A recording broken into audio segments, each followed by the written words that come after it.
that he had. There's Jerome Dupont. He has 1 minute and 12 seconds remaining in his penalty for interference as he got that towards the end of the second period. Well, this is a position that the Oilers like to be in. They have a tendency to wear down teams, and I think the pace was very quick as far as the Blackhawks were concerned. And look at this lineup for the power play. Anderson on the left side, Messier at center, and Gretzky on the wing, along with Huddy and Coffey. Interesting the way Sather starts this third period on the power play. Here's Messier across the line, trying to go around Wilson. Picked up in the corner by Gretzky for Messier. Messier back to the point for Coffey. Coffey to Messier. To Gretzky. Gretzky waits. Tried to backhand it over a sprawled Murray Bannerman, but the puck was knocked down and cleared. Fortunately, I believe, for Murray Bannerman taking a bit of a chance there. The Oilers, you can't start being too aggressive, or they'll just go around you and put it in. Coffey falls as he comes across the line. The puck going to the line, but not out. Gretzky winds up a shot right on, and Murray Bannerman, who has played an outstanding game tonight, makes the save. Well, he certainly challenged Gretzky in that play through a screen, and I think it's very important that Bannerman has to shut the gate, not allow any goals against, and hopefully his team can come back. 15 seconds remaining in the penalty for Anderson. Anderson, a shot off the side of the net. Coffey racing in from the point, centered it, and it's cleared by Chicago.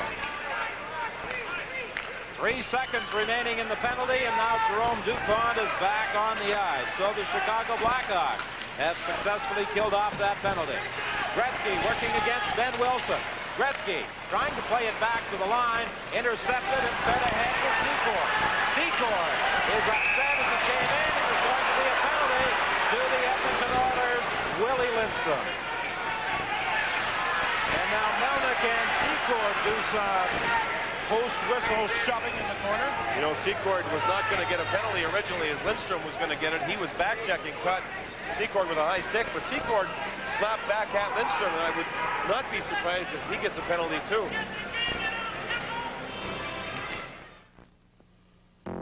This is the Lawn Boy Supreme, powered by an engine designed to last 50% longer than most other lawnmower engines.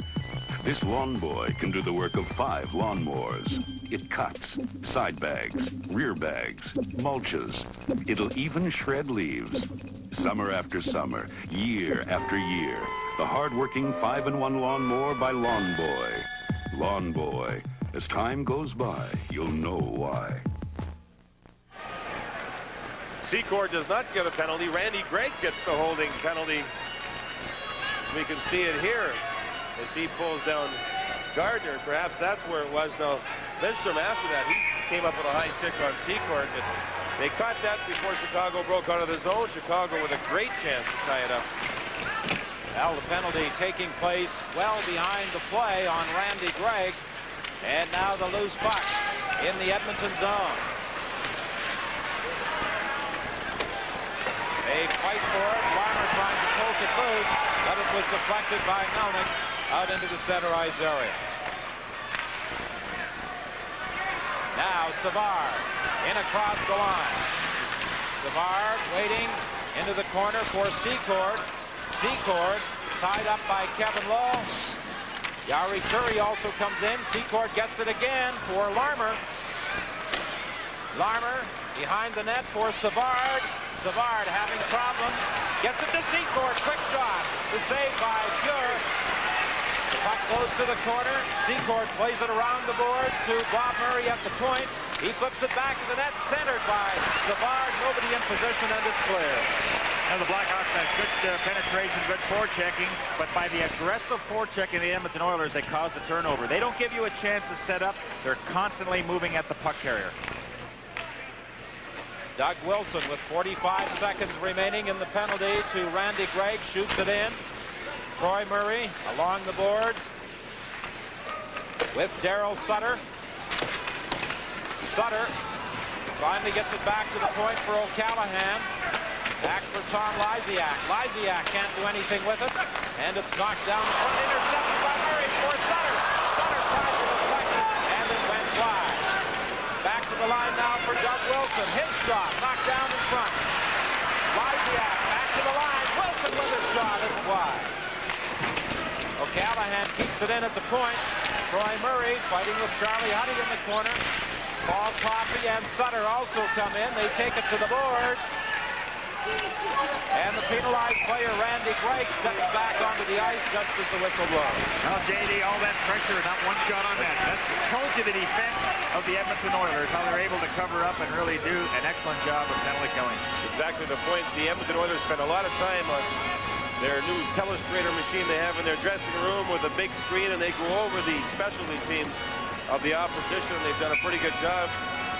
Look at the Blackhawks. They send 3 guys in when the puck was shot around the boards. Now, the puck is there, but they can't control it very well. The Edmonton team doing a pretty good job here, but you can see how they outnumber Edmonton on that side of the ice by 1 man and try and control it. And that's the theory of Roger Nielsen. Shoot the puck in around the boards where that puck goes behind the net to the other side.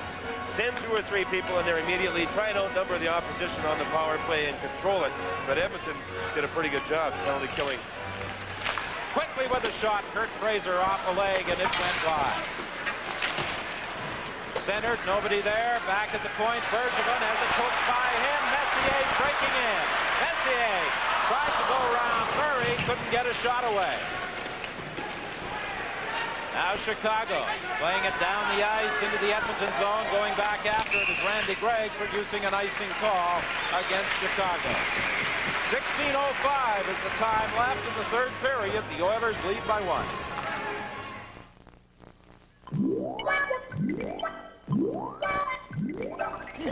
Hey there, laddie. Now there's an easier way.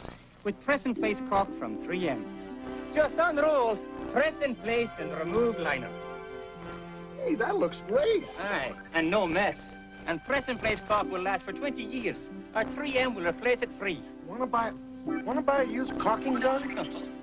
Build a $5 rebate. Details found in specially marked packages of 3M press and place caulk.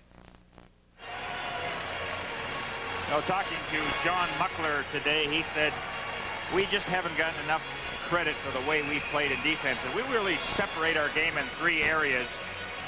In the offensive zone, the more pressure we put in the offensive zone, the less time teams are going to spend in our zone. Between the Duke blue lines, that's where we really stop a concentrated attack going. That's where we shut them down. And in our zone, we try to force shots from outside and really lock in that slot area, protect that area, and get guys from in front of the net. You know, Buckler's a very good technical hockey man. I asked him if he was going to move on to another team. He said he hasn't really settled with his new contract in Edmonton, but he's not going to go anywhere. He's going to stay with the Edmonton Oilers, and he put a lot of rumors to rest, I would have to say.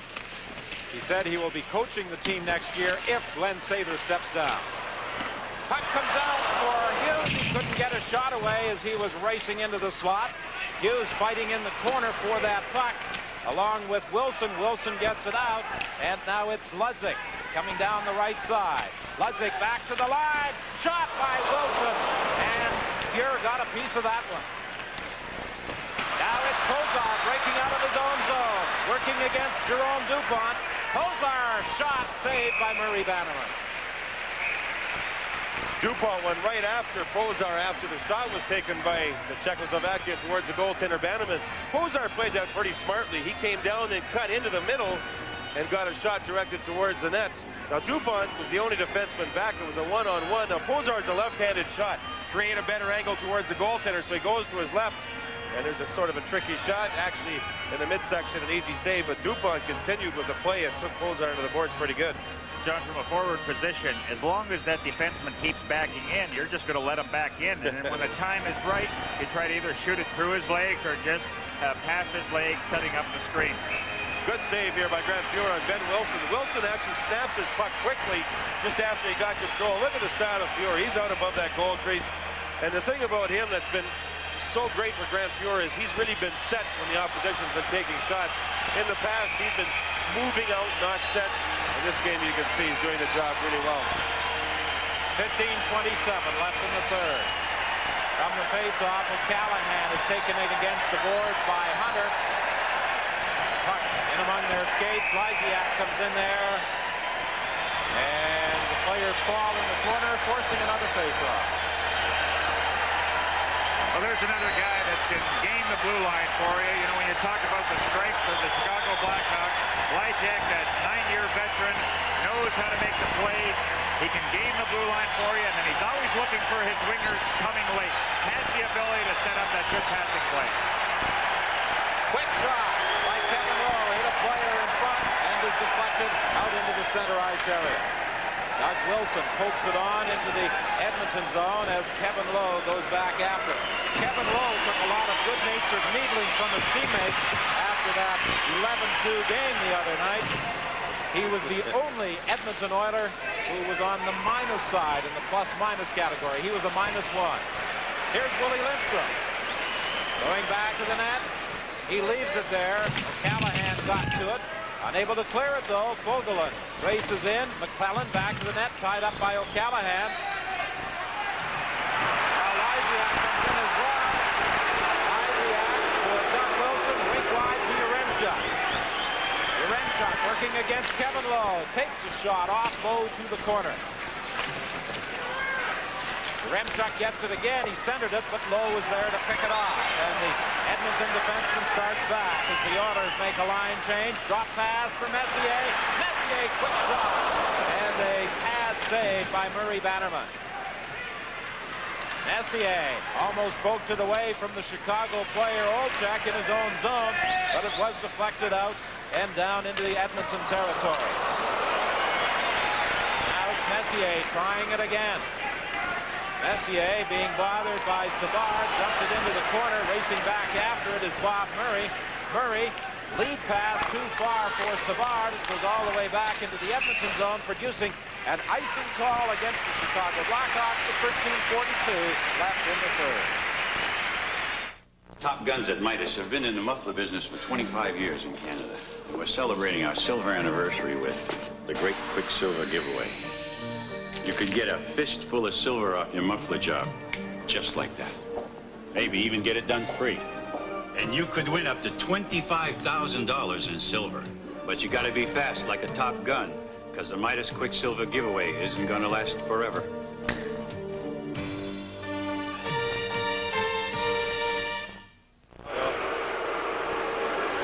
Murray Bannerman having a lot of trouble with his goal pads. They've got a screwdriver there, and what happens is a strap is attached to the front of the goal pad that goes around the skate blade and over to the other side of the goal pad to keep the front and bottom part of the pad attached to the front of the skate.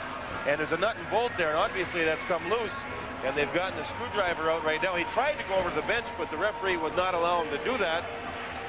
So this is something he's getting repaired there. I would think that if it was a tactic to slow the game down a little bit, he would have undone his strap or maybe pulled around with his goal mask or something. But when the nut and bolt come out from that part of your goal pad, that can really set the balance off from that goal pad, and it can be a serious problem. Well, in conversation with Bob Pulford, he wanted to slow down the game because that's the strength of the Edmonton Oilers, is to skate all night, and at times the Blackhawks want to slow it down, disrupt their flow. 3-2, the Oilers lead, 13:37 left in the third. Anderson for Messier. Messier back to Anderson. Anderson is spun around. Messier picks it up and plays it back at the net. O'Callaghan and Napier fight for it along the boards. And finally they force another face-off. You know, fellas, Chicago are trying to take the body a lot more during this hockey game, and they have succeeded, I believe, but they're not a punishing type of a hockey team. They don't get out and get those big, solid body checks like a Messier would throw, but they've certainly tried to impede the progress of the Oilers, and I think they've pretty well succeeded, and that's been the main difference in this hockey game compared to the first one. Ball Coffey for Huddy. He winds up a shot right on. Coffey gets it again. Another shot. It's deflected wide, and Secord fires it down the ice. There will be no icing call as Grant Fuhr is forced to make the play. Savard is spun around in the corner by Huddy. Larmer comes in there as well. Now along the boards, Anderson attempting to get out. Oh, it comes right in front of the net. Shades of the series with the Winnipeg Jets, where Messier cut in front of his own goal and almost put it in. Although he had control of the puck that time. Now it's Anderson for Coffey. Coffey is tied up. Anderson has it for Messier. A shot, and it hit the post. Bannerman got a piece of it, but the puck deflected off his pad and up against the post. Picked off by Gretzky. Gretzky tried to slide it to Anderson. It went between his legs, and now Secord starts back with 12:19 left in the third period. Long shot, gloved by Fuhr. You can see that the Oilers have really picked up the pace, and they're really motoring right now, and the Blackhawks are hanging on for dear life. Krushelnyski with his back turn took a check from Murray. Now he's got And it's dumped up along the boards into the neutral zone. Edmonton are just going basically with the 3 lines. Again, Krushelnyski up on the wing with Gretzky, and that makes them go a little bit more offensively when they go to 3 lines. Bergevin, the rookie, dumping it into the Edmonton zone. Melnick has it with 11:42. Ahead to Krushelnyski. Krushelnyski drops it for Gretzky to Curry. He scores!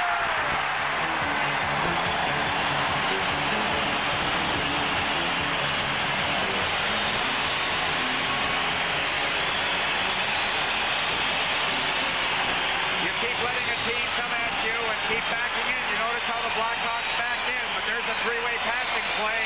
And once Curry has got the puck and has time to do with it, he can find the corners, and he did exactly that. As Bannerman's going down, he just slipped it high. You notice that Bannerman had committed himself, and Curry slipped it high underneath the crossbar. You know, it's so hard to defend the Edmonton Oilers when they come over the blue line and they use that crisscrossing pattern.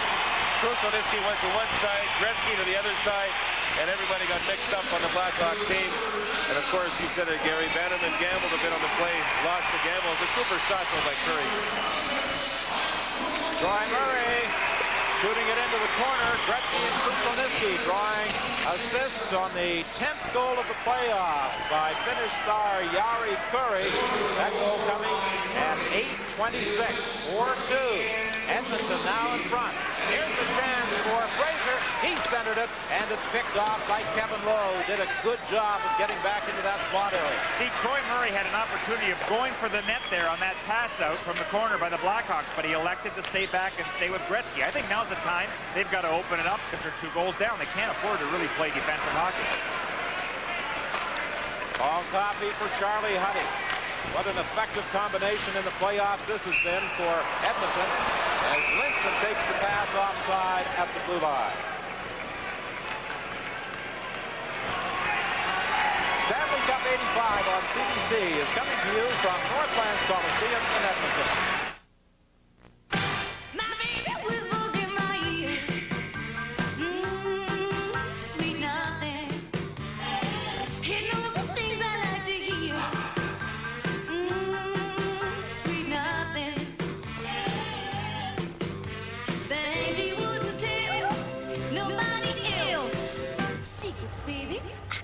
To myself, sweet nothing. Molson Canadian, taste that'll stop you cold. 10:40 remaining in the third. 4-2. The Oilers lead it. Ben Wilson dumps it down the ice. Going back after it is Coffey. This will produce an icing call. Well, the ultra slow motion camera has certainly been an added attraction that everybody has enjoyed, and you can see by this play from behind the net how the Oilers crisscross, and when Gretzky and Curry get together, they make things happen and they do it right, and it's the ability to get in the opening, and when the opportunity is there on a pass, they execute and put it in. We could talk about Bannerman gambling on that play, but did you see where that shot went? I mean, that was as close as inside the goalpost as you're going to get. That was basically a perfect shot.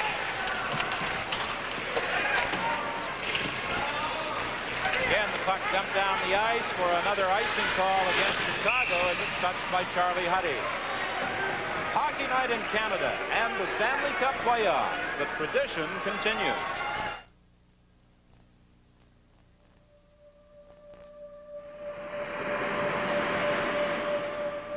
Taste that'll stop you cold.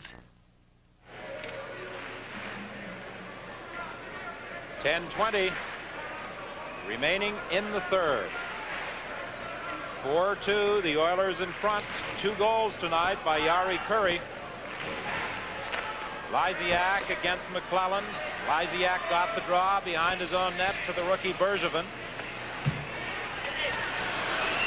Bergevin, Montreal native, who played with Chicoutimi, a 3rd-round draft choice in 1983. Getting it ahead to Yaremchuk. Yaremchuk is tied up by Charlie Huddy, and it's dumped up along the boards back to the center ice area. Coming into this game, that combination of Huddy and Coffey.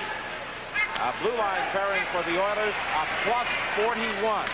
Here's a chance for McClellan. Save, first puck in front, and it's cleared to the boards. McClellan gets it again. Unable to get the shot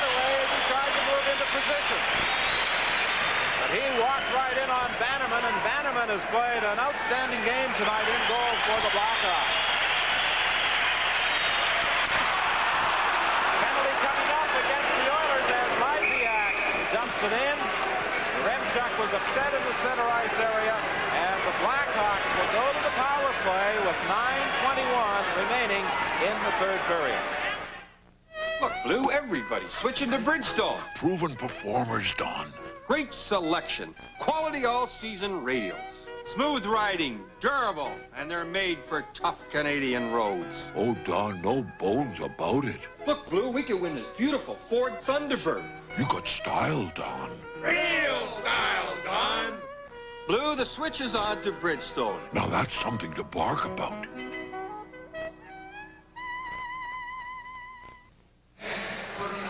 Well, as far as the Blackhawks are concerned, it's a must on the power play as Willie Lindstrom draws the penalty. There you see it from behind as McClellan gets caught. Kerry Fraser behind. And all of a sudden, McClellan plays like Wayne Gretzky. Look at that dippy doodle there, and Bannerman makes an excellent save. That time he didn't gamble at all. He just stayed in there and made McClellan take the shot. A good save, but McClellan showing some pretty good hands. It was nice to watch. You bet. Well, McClellan was one of the key performers last year for the Oilers in their drive to the Stanley Cup. He has had some problems with injuries during the course of this season. Doug Wilson into the corner. Centered for Secord. Quick release. He was partially tied up by Melnick. Back to Wilson. A shot. It bounces wide of the net. Melnick playing it around on the boards for Gretzky. He breaks out with Messier. Gretzky drop pass. Messier into the slot. And he took a shot off Secord's stick. Gretzky gets it again. He tried to center it, and it was knocked down by Bannerman. No, and I think he tried to bank that in off the back of the goaltender's pad. That's how tricky Wayne Gretzky is. We've seen him do that before. Messier back of the net for Randy Gregg. Gregg dumps it ahead now for Gretzky. Gretzky working against Gardner. A shot and a glove save by Bannerman. He had Gretzky all over him, and he brought it up to the blue line, and the whistle on the play is going to be a penalty, I believe, to Murray Bannerman, who took a swipe at Wayne Gretzky as he was way out of his net. You know, I was surprised when Wayne Gretzky had a one-on-one against Gardner that he wouldn't try and beat him because the forward is back playing defense. He elected to shoot, and you see the quickness of Bannerman grabbing hold. Now Bannerman wants to play forward, get it up to his winger. Gretzky harasses him from behind, and watch out for the goalie stick right in front of Kerry Fraser. Actually, it was Bannerman that was holding on to Gretzky's stick at the time.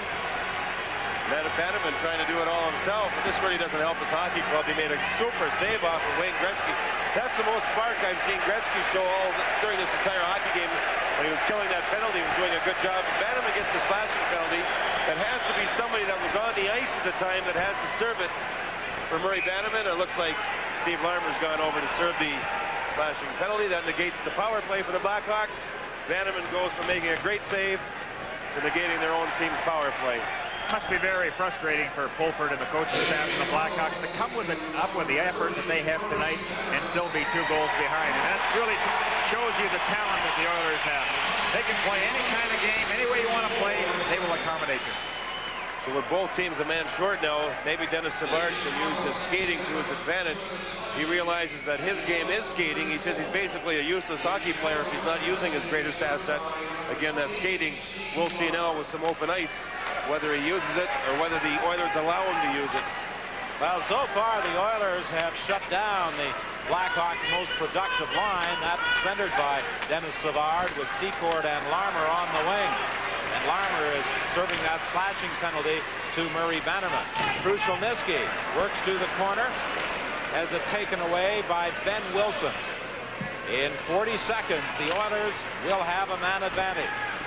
7:56 is the time remaining in the third period. Secord along the boards, tried to fire it back to the net. It deflected into the crowd. It was interesting going down the right side. Savard was trying to get away from Yari Curry, and Curry just crossed over with him, stayed right with him, and really nullified Savard for any attempt that he would have getting that puck. You know, when you have 2 teams playing like this, Chicago and Edmonton, you look at matchups. Krushelnyski played with Denny Savard in junior with the junior Canadians in Montreal. And that's not a bad pair of centermen to have on a junior team, Denny Savard and Mike Krushelnyski. But 2 years later, you're playing against each other. You know a lot about each other's talents. Gretzky now, here's something I like to watch. Both teams a man short. Gretzky with the open ice. He's really had the spark here in the third period. Watch him hang around center ice. Doug Wilson back into the center ice area. Lead pass off Ed Olczyk. He couldn't quite control it at the blue line. Now Gretzky gets it ahead for Jari Kurri. He puts on the brakes behind his back looking for Gretzky. However, Gretzky had not yet started out of his own zone. These two work so well together, just throwing that puck around. Pass at the line for Bob Murray. It was offside. Bill Donovan watching that last play. That's pretty much a set play with Chicago. Murray's a defenseman, but he stayed up by that Edmonton blue line, and he got the puck and in turn put it across through the wingers flying up the ice, and it almost worked. Eddie Olczyk, the youngest player in the league this year, he's a big baseball fan. He's from the Chicago area, and he's a big Chicago Cub fan. And one of his main concerns today was the fact that the Dodgers whipped his Cubs last night. He's upset about that. Got a nice, good character. Eddie Olczyk, he's going to be a fine player with his club. Big guy, too. And in 2 seconds, the Oilers will go to the power play. Willie Lindstrom now out of the penalty box. Loose puck in the corner. Gardner and Coffey tying each other up. 44 seconds remaining. In the slashing call to Murray Bannerman. Messier overskated it as he came out of his own zone. And it's picked up by Patterson. Patterson shoots it down the ice. 6:58 remaining in the third. Again, it's Paul Coffey that normally retreats behind his own net. And in one stride, he's in full motion. Coffey drives it into the Chicago zone. Messier skated past it, anticipating that it would come back to the point, but there was a Chicago player there to knock it down and shoot it to center. Coffey, lead pass too far for Anderson, and it produces an icing call against Edmonton. Glenn Anderson scoring again during this hockey game. That gives him 6 in the playoffs. Again, $1,000 every time he scores a goal goes to the cancer fund here in the Edmonton area on behalf of the Glenn Anderson Foundation. And he's excited about it. Every time I see him during a practice or whatever, he says, gotta get another one tonight, get the fun going. Just seems to come alive in the playoffs himself, especially against the Blackhawks. I was just going to say, John, he has feasted on the Blackhawks, hasn't he? There's a guy that's feasted against everybody tonight. He's had a super game, Mark Messier. He's really used his size and his strength along with his speed. He gets it going, and I really have to admire the work ethic of Mark Messier. He just is all work when it comes to hockey this time of year. They have a lot of guys that lead by example. Bergevin with a shot and deflected off Coffey. It almost went in. Rather harmless looking shot wide of the net, and Paul Coffey almost deflected it off the post behind Grant Fuhr, who was out of position. Pass intercepted at the line by Anderson. Anderson trying to get it in front to Napier. Knocked down by Chicago. Messier has it now. Messier turning in the corner for Anderson. Anderson back to the line. Charlie Huddy couldn't control it, and then Larmer overskated it as the Blackhawks are back at full strength, and it's fired in offside. From Northlands Coliseum in Edmonton, this is Stanley Cup 85 on CBC. Watch out. It's coming. You're about to get hit with another big cooling bill. Why live in fear of sky-high summer cooling bills? Move up with Dave Lennox to the Power Saver air conditioner.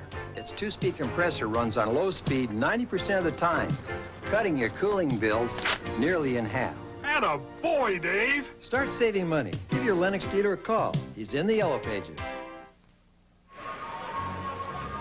Well, 5:56 is the time remaining, and if the Edmonton Oilers maintain this advantage over the Chicago Blackhawks, it will be their 12th consecutive playoff victory.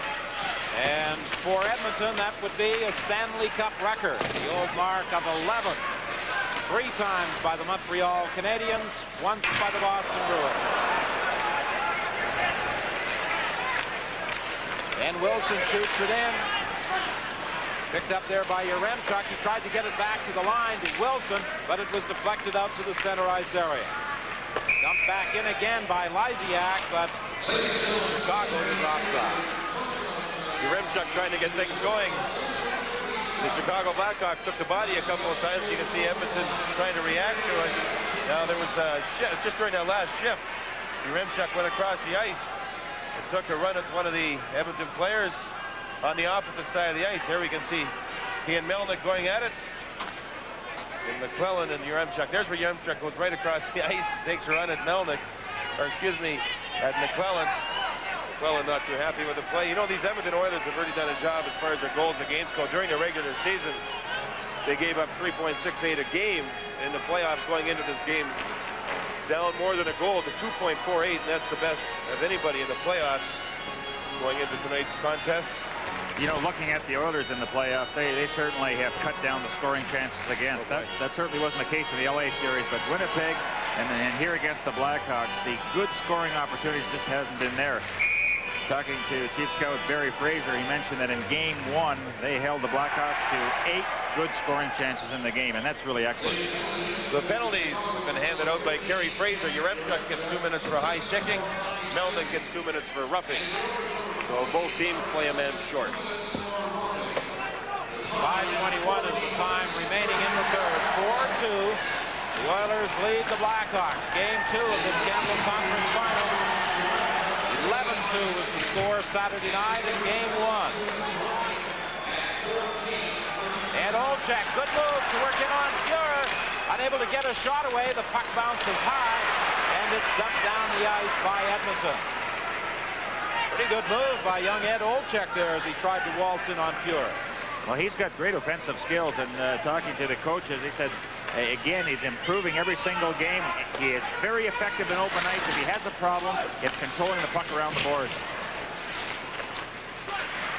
Oh, backhand pass for Olczyk. Just got away from him, or he was alone on Grant Fuhrer. Well, there you saw Fuhrer fire the puck out of harm's way. He uses a curved blade on his goal stick, and he can get that puck up quite a bit. Murray Bannerman does not. There you see the curve on that goal stick on the blade. Grant Fuhrer is actually known as a pretty good puck handler.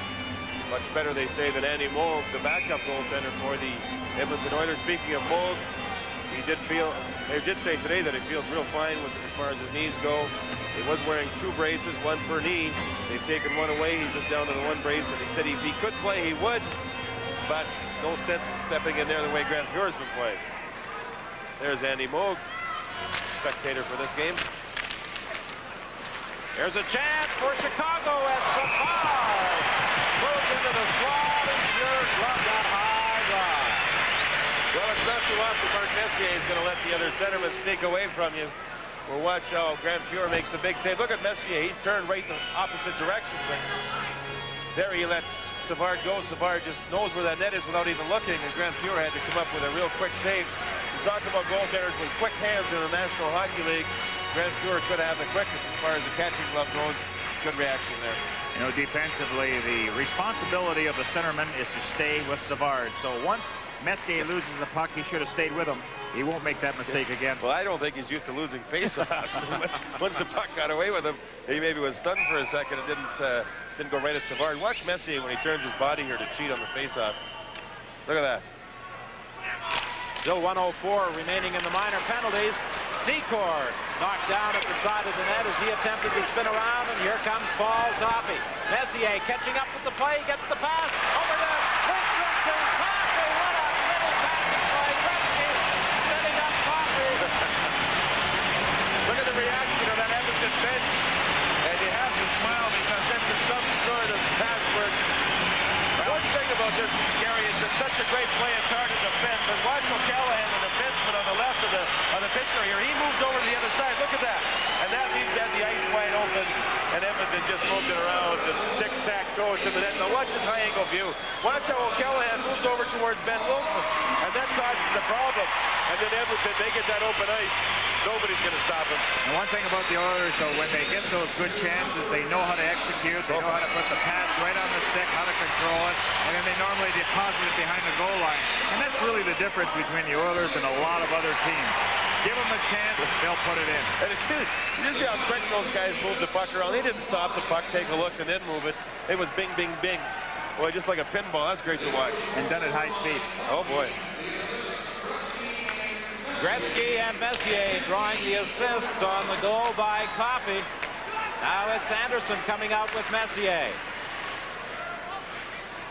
Stopped at the line with 3:56 left in the third period. 5-2 now.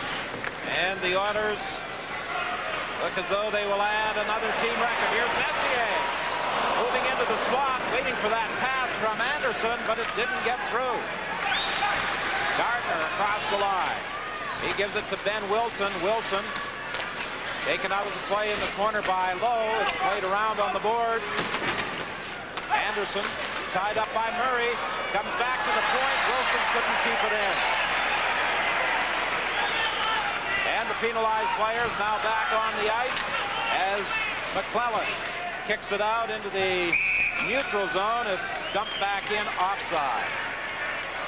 Well, when a good scoring play takes place, it makes a lot of people happy, not only the fans here at Edmonton, but also the coach. And Glenn had quite a smile on his face, and this goal deserves another look. This is in the slow motion, and you can see the tic-tac-toe play.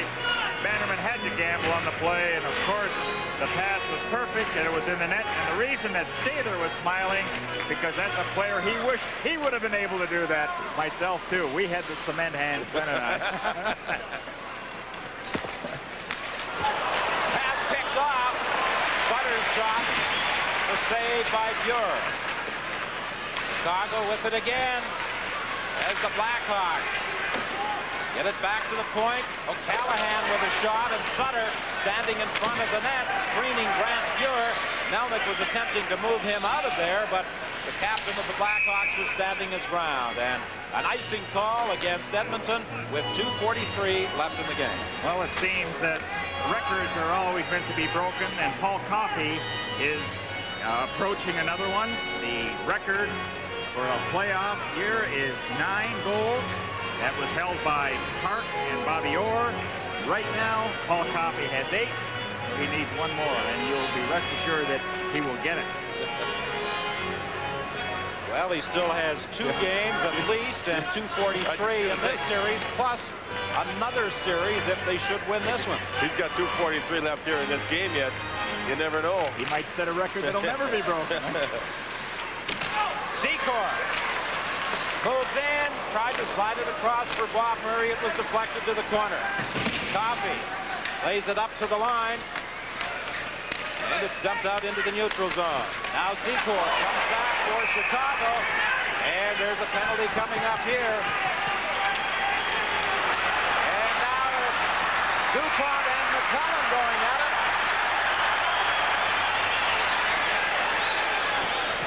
Don, one thing about McClellan, when he gets involved with scraps, he's left-handed, and that certainly surprises a lot of people in this league.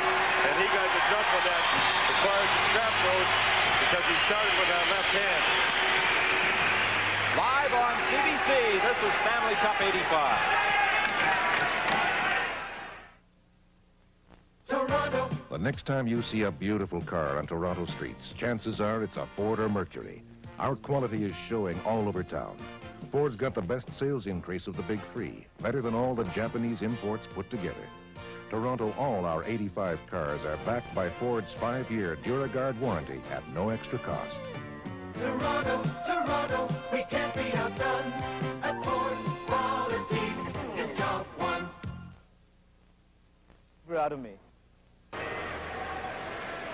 With 2:24 left in the third period, Kerry Fraser assessing the penalties, and here's how it all started. Well, you see the hacking going on by McClellan as he was going after Savard, and DuPont took offense to that, going after their superstar, Denny Savard, and so he wanted to do something about it. Right now there's a little conversation going on over the penalty box as Kerry Fraser is chatting with the 2 linesmen.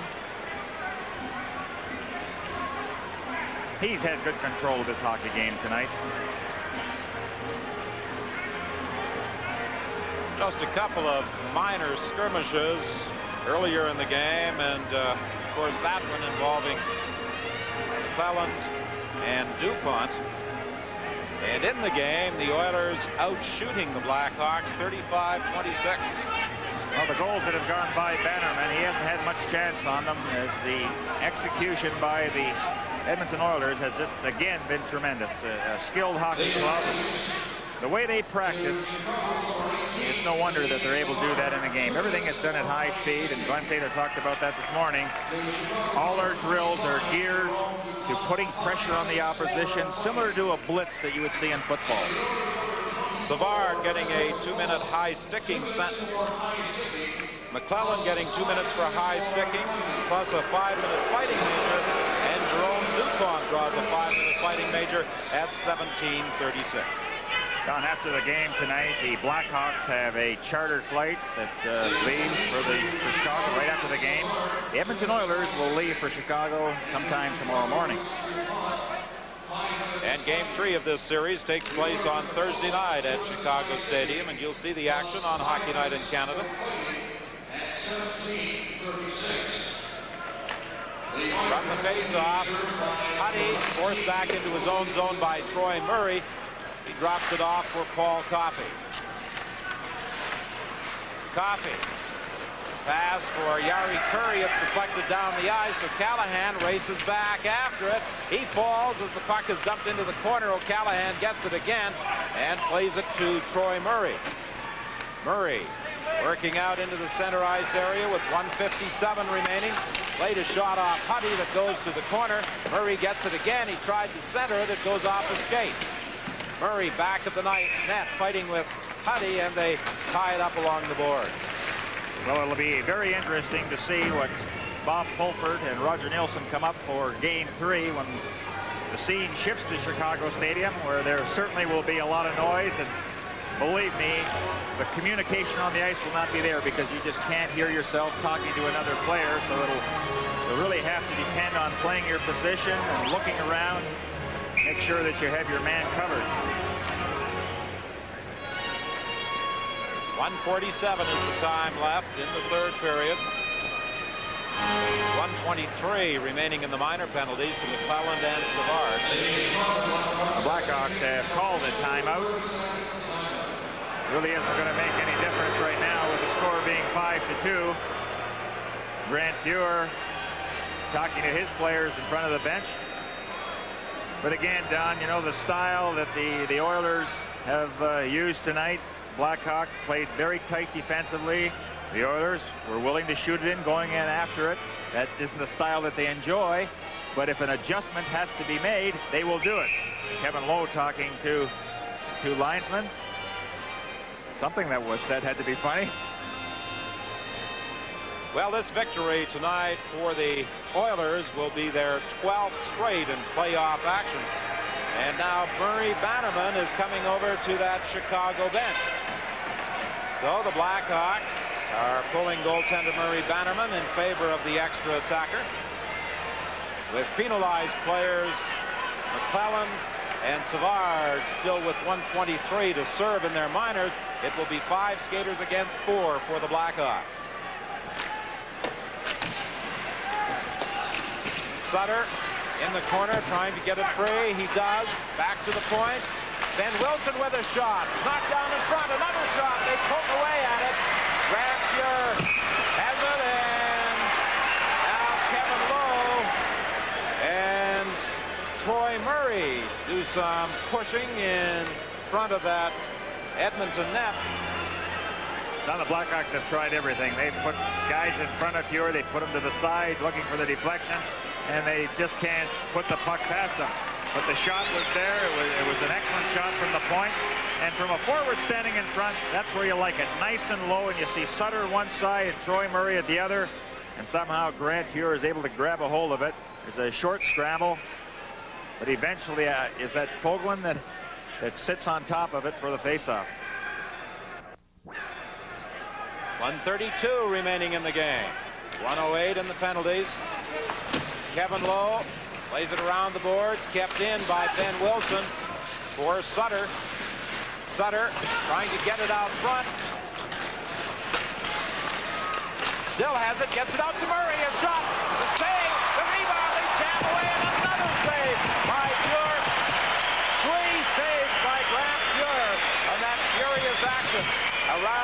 Edmonton net.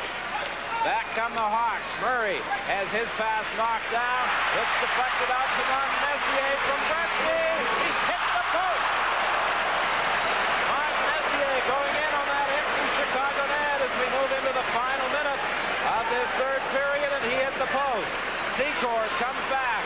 Over on the wing, back to Secord as he took that return pass from Murray, unable to get a shot away. Murray slides in front, they score! Ben Wilson. Well, you see Pulford mentioning to his troops that Bannerman will probably stay out of the net. But again, well executed the way the Blackhawks just keep outnumbering the Edmonton Oilers in that zone. And then that's a little soft pass going right to Ben Wilson, and he has an easy time of it, slipping it by Grant Fuhr. But there's that little flip pass right on the stick of Ben Wilson. And defensively, you want to have your defenseman on the outside post, and he would have been able to pick up Wilson. So at 19:22, Wilson gets his fourth goal in the playoffs. Well, it looked like a puck was going to go in that net as Gretzky fed Messier. He wrapped it off the post. Murray and Secord draw assists on the goal by Ben Wilson, his fourth of the playoffs at 19:22. It's a 5-3 game. Wilson again for Secord. Secord tried to play it back to the line, intercepted by Anderson for Curry. He's got the hat trick.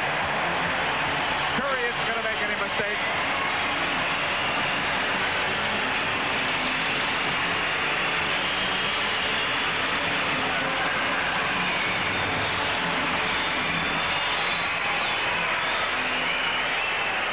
Watch now as the Oilers intercept the clearing pass, and it's just a bank off the boards, and immediately, as soon as Anderson had possession, Curry immediately is going to the offense, picks it up off the boards, and he makes sure it hits it right in the middle of the net. So that's his 11th goal of the playoffs.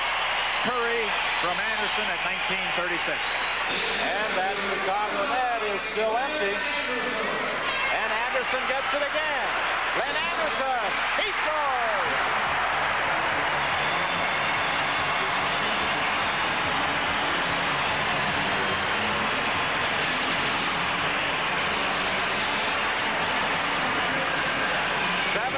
Seconds remaining in the third, and Anderson gets his second of the game. Well, most players in the National Hockey League, if the net is empty, they're going to hit it.